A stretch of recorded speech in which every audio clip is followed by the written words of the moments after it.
Most interesting thing in tech, have large language models killed anonymity online?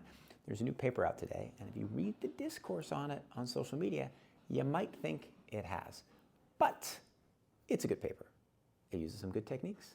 It's important, but there's also a lot of clout chasing on X right now. All right, here's what the paper did. Took a large group of people on Hacker News, something like 800 people, who have their LinkedIn URLs in their bio. It then took posts from this subset of Hacker News users, analyzed them using large language models. It was very clever, extracting little clues that people said, figuring out subtle things that could indicate somebody's profession. Very smart stuff.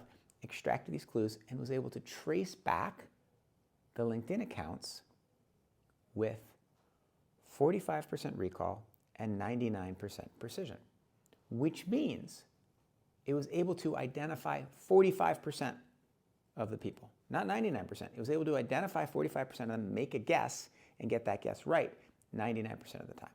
And so some people are misinterpreting, saying it was able to unmask 99% of them. It unmasked 45% of them on the ones that guessed it had 99% accuracy. All right, so a couple of things with this. First, there's the important distinction between recall and precision. Secondly, this is a subset of Hacker News who put their LinkedIn bios up there. These are not people who are privacy maxing. These are not dissidents. These are not people, these are not, Rohingya trying to talk about how to keep their communication secure from the Burmese government. This is a very different group of people. If they've put their LinkedIn URL in their bio, they kind of don't care.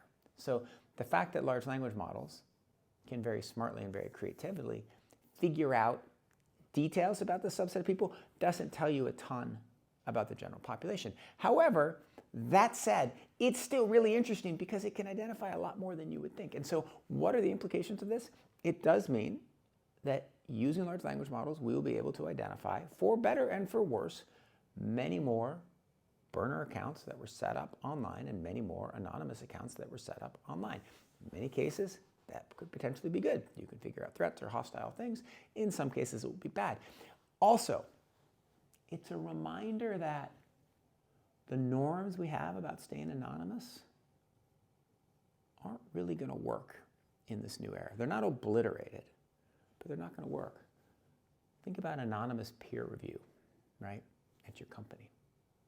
I bet you, using large language models, clever folks will be able to unmask who said what in a way that they couldn't do before. So important paper, but don't lose your mind over it.